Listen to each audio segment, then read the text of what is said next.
El Lamien es abogado, es doctor en sociología de la Universidad de Bielefeld, yo no hablo alemán, profesor de la Universidad Diego Portales en el área de teoría del derecho, especialista en sociología de la tecnología, sociología del derecho, políticas de la identidad y teoría del derecho y ciberpolítica.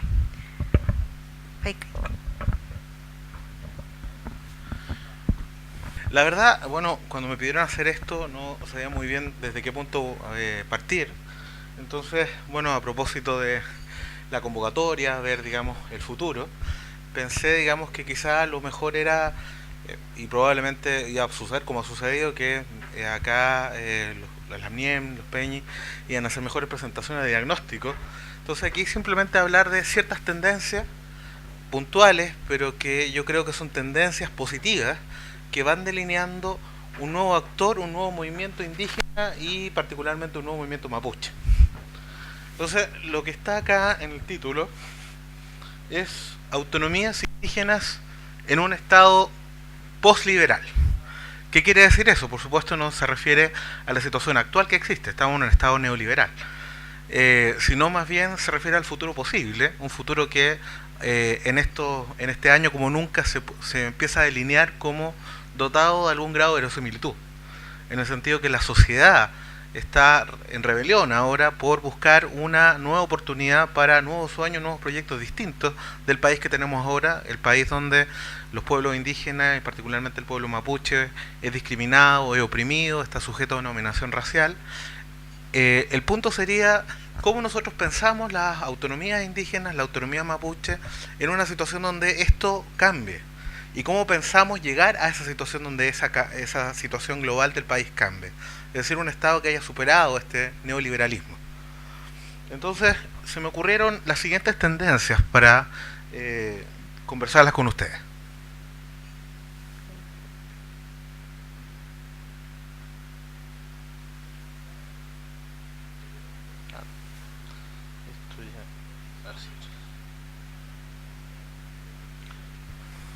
En primer lugar, en el caso de Chile, nosotros estamos hablando claramente de una situación de un multiculturalismo negado, un multiculturalismo denegado, en el sentido de que las peticiones, las solicitudes, las demandas de derechos multiculturales han sido sistemáticamente denegados y solo concedidos, digamos, con un cuentagotas, después de arduos años de lucha y de decepciones.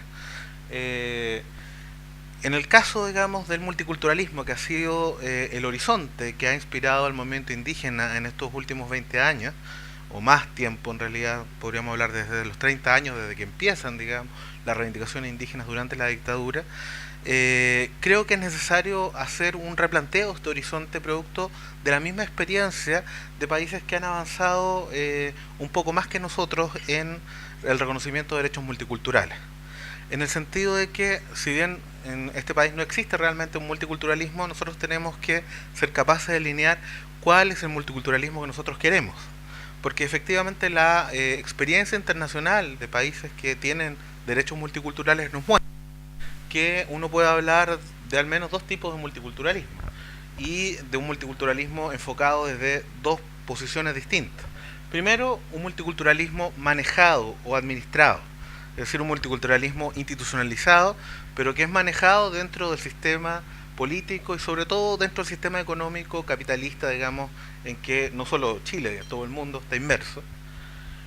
Pero esto lo podemos oponer a experiencias más disruptivas de multiculturalismo, donde el multiculturalismo no se deja manejar fácilmente dentro de los moldes de este sistema político, económico, social, sino que las demandas indígenas ya suponen transformaciones más grandes, transformaciones más a la médula de este modelo que está instaurado globalmente.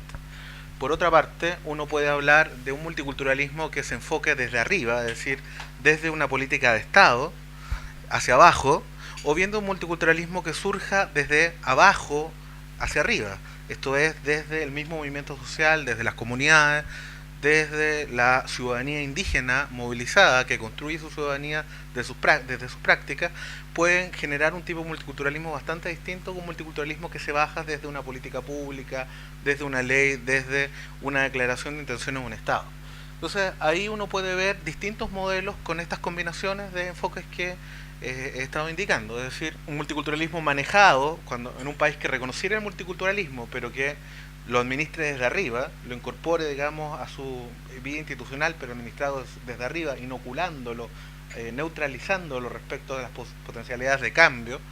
Es un liberalismo de la diferencia que reconoce las diferencias pero la administra. ¿Sí? Nos van a decir que lo indígena, digamos, es una diferencia más posible dentro del mercado, diferencias que ese país puede reconocer. Quizá, digamos, en Chile algunos se sentirían muy cómodos si avanzáramos a esa dimensión, pero yo creo que es una dimensión que precisamente no está a nuestro alcance, porque nuestra situación, digamos, como lo manifestaron nuestros mismos compañeros antes, está profundamente marcada por la opresión, una mezcla entre el nacionalismo estatal chileno y su complacencia con las grandes empresas multinacionales. Entonces es muy difícil que se acepte de buena primera simplemente reconocer. De hecho, por eso no se han reconocido derechos multiculturales. Luego, por supuesto, podemos desde arriba plantear una experiencia estilo, bueno, Evo Morales, o experiencias quizá en Ecuador de alguna manera similar, un multiculturalismo transformador que quiere transformar las estructuras sociales, pero que está muy desde arriba. Es decir, que desde en la medida que toma el Estado, cuyo proyecto es hacer un proyecto indígena nacional popular, toma el Estado y impone un proyecto desde arriba que no está exento de complicaciones. Es decir, muchas de las complicaciones que ahora tiene Evo Morales tiene que ver con esa dimensión, o sea, arriba, digamos, cómo ven la realidad versus, digamos, las mismas bases del movimiento que no están muy conformes, digamos. Un multiculturalismo manejado pero desde abajo, donde ciertos grupos se monopolizan la representación, generan corporaciones y esos grupos, digamos, si bien surgen desde abajo, manejan, digamos, las posibilidades del multiculturalismo, se adaptan al sistema, es también una posibilidad. Y la otra posibilidad, un multiculturalismo desde abajo, pero transformador, es decir, que no tenga una perspectiva desde arriba, es un multiculturalismo donde el elemento vivificante, el elemento más dinámico, sean las redes territoriales. ¿A qué me refiero con esto? Lo voy a explicar de inmediato, los dejo, digamos, con la incógnita qué puede ser. Pero creo que esa básicamente es el modelo que creo que más debe ser el que concentre los deseos de nuestro movimiento indígena para lograr algo mejor de lo que tiene hasta ahora.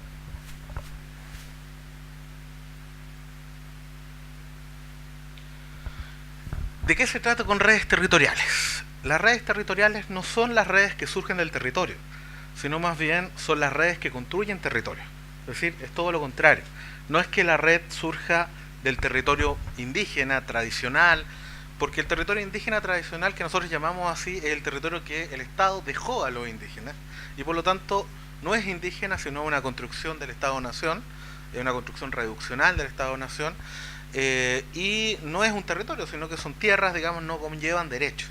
Entonces, lo que estoy hablando más bien es que es la construcción de redes con identidad indígena, que puedan crear territorios allí donde uno no se imagina que hay territorios indígenas, pero en la medida en que estas redes tomen a la identidad indígena como un factor determinante, y en lugar, digamos, de identificar lo indígena con el pasado, digamos, con lo folclórico, con lo agrícola, con lo campesino, cree que lo indígena es una identidad viva en transformación y plural. Entonces vamos a ramificar una serie de espacios y vamos a conquistar una serie de espacios donde antes no los teníamos.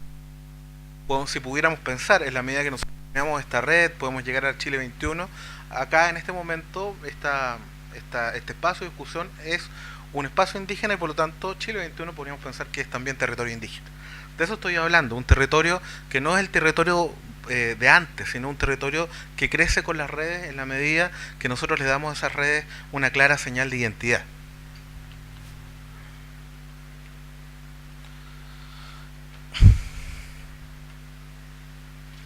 Bueno, esto tiene que ver con etnificar espacios sociales, como mencionaron antes, la multiplicación de referentes identitarios en el ámbito urbano.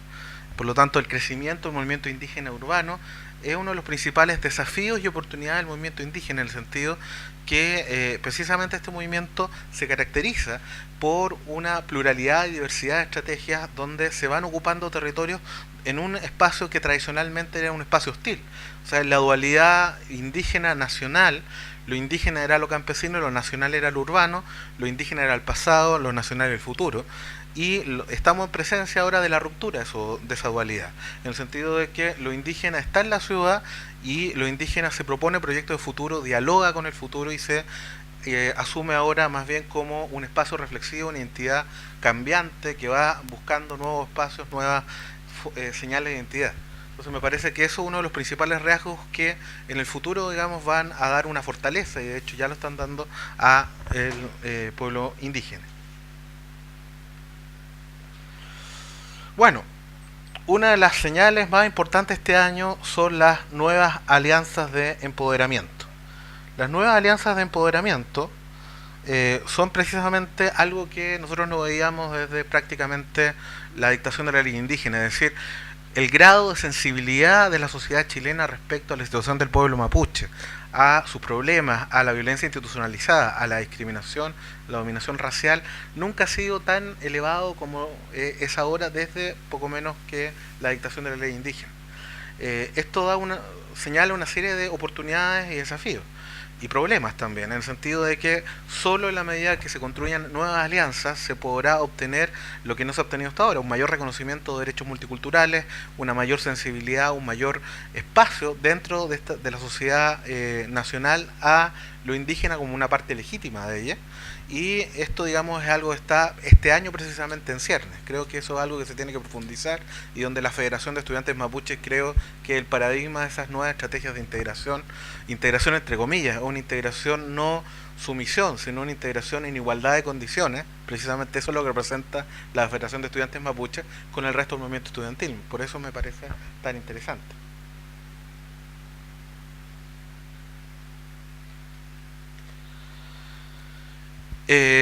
¿A qué viene esta imagen? Esta es la imagen que por una parte es la representación tradicional del Wallmapu, o sea, que no se deja dividir por las fronteras nacionales, pero por otra parte es también la representación actual de nuestro espacio o de nuestro alcance como pueblo indígena. Como pueblo mapuche en particular, digamos, sabemos de que no solo existimos en Chile, que existimos también en Argentina, y que tenemos con nuestros hermanos argentinos relaciones que se han ido incrementando y que son cada vez más importantes. Esto es una tendencia que hay que profundizar mucho. Hemos practicado bastante el transnacionalismo de derecho, en el que sabemos que los marcos de derechos internacionales, el derecho internacional de los derechos humanos, las declaraciones de derechos indígenas, el convenio 169 nos dan un horizonte normativo al cual seguir. Pero creo que este transnacionalismo, el borrar la frontera y deschilenizar al movimiento mapuche, es algo que hay que profundizar y una de las mejores promesas de futuro. La agenda cultural. ¿Qué quiere decir esto? Una de las principales características de las luchas políticas de los pueblos indígenas en general en América Latina ha sido privilegiar el elemento político, el elemento reivindicativo y también el económico-social por sobre el cultural. La agenda cultural siempre se ha dicho que es casi un lujo en medio, digamos, de la situación catastrófica y de discriminación y violencia que sufren los pueblos indígenas. Y la verdad que esta priorización ha mostrado, digamos, ser no solo contraproducente, sino que ser falsa, en la medida que una de las mayores formas de crecimiento de la conciencia indígena es precisamente su fortalecimiento identitario y la evolución de las identidades para obtener nuevos territorios, para generar nuevos espacios, para generar quizá elementos híbridos que molestan a ciertas visiones más esencialistas de la cultura, pero que logran que lo indígena se inserte en espacios que antes no podía insertarse. La agenda cultural es básica en un mundo donde lo que escasea precisamente son formas de identidad, en un mundo donde no solo la pobreza material es uno de los elementos característicos del mundo, sino también la pobreza de identidad, y por eso los pueblos indígenas tienen una riqueza que tienen que proyectar, y esa riqueza, digamos, es un capital político que tienen que apoyar, que tienen que incrementar, y eso se hace no relegando la agenda cultural, sino poniéndola en primer lugar. Por supuesto, eso incluye culturas digitales, el uso de la tecnología, todos los elementos nuevos que nos permitan generar más movimiento, obtener mejor nuestros objetivos. Y bueno, a modo de conclusión, ¿qué nos podría dar esto, digamos? Y esto, por supuesto, no es algo exhaustivo, sino son ciertos temas que a mí me parecieron interesantes. Primero, presentar a los mapuches ya no como una colección de grupos de intereses divididos, sino como una agencia moral compleja colectiva. ¿Qué quiere decir? Que somos agentes, más allá de si nos reconocen o no nos reconocen derechos, somos de hecho agentes en el debate político nacional, en la cultura y en la sociedad, y somos agentes colectivos, donde dentro de los mapuches cabe una diversidad de enfoques, de tradiciones y de visiones. Y que esta complejidad no tiene que reducirse, sino que tiene que incrementarse. Es decir, tenemos que ser sensibles a la diversidad, pero a usar la diversidad no para dividirnos, sino para fortalecer nuestra unidad pragmática y obtener nuestros objetivos. Nuevos temas, es decir, aparte de los temas de reivindicar tierras, aparte de los temas de reivindicar derechos ancestrales, aparte de los temas de la lista de derechos que cada vez se incrementa, los que para beneficio nuestro, los que podemos reivindicar a nivel del derecho internacional de los derechos humanos, tenemos que ser capaces de incorporar esos temas a nuestra práctica cotidiana. Hay muchas cosas que hemos dejado de lado. El mismo tema derechos lingüísticos a veces no es la prioridad del movimiento indígena, sino han sido los derechos políticos, temas como la propiedad intelectual, temas como la escrituración, temas como la conservación de la cultura, el patrimonio indígena, tanto a nivel rural como urbano. En definitiva, digamos, la capacidad que nosotros tenemos para seguir existiendo como pueblo depende de un conjunto de temas que no se agotan en el tema reivindicativo territorial. Las nuevas semánticas de lo indígena. ¿Qué quiere decir esto? Nuevas formas de ver lo indígena. O sea, el indígena, y aquí tengo esta seña de un texto que me pareció fantástico, de Pedro Cayuqueo, cuando lo publicó en The Clinic, que dice adiós al mapuchito. Bueno, podemos tener distintas opiniones de ese texto, pero lo interesante es que Cayuqueo se permite ver de otra manera lo indígena y señalar que está existiendo un cambio. Ya el mapuchito, digamos, en el sentido de aquel sujeto que empobrecido, que va a mendigar frente al Estado de alguna manera, que va a buscar un patrón, va a buscar a alguien que lo beneficie, digamos, y al cual le entrega su propia autonomía, ya es algo que no podemos ver, sino lo que estamos viendo crecientemente son los mapuches empoderados. Son jóvenes que han tenido oportunidad de educación, pero que además tienen conciencia e identidad y quieren hacer cosas por su pueblo. Son mujeres que se están tomando las organizaciones indígenas, donde el tema de género es fundamental. O sea, el adiós al mapuchito significa la bienvenida a las dirigentes mapuches que están renovando nuestra forma de ver las cosas. Entonces, el adiós a ese mapuche debilitado significa el dar paso a estas nuevas generaciones de mapuches y mujeres que nos van a dar un futuro mejor. Y por último,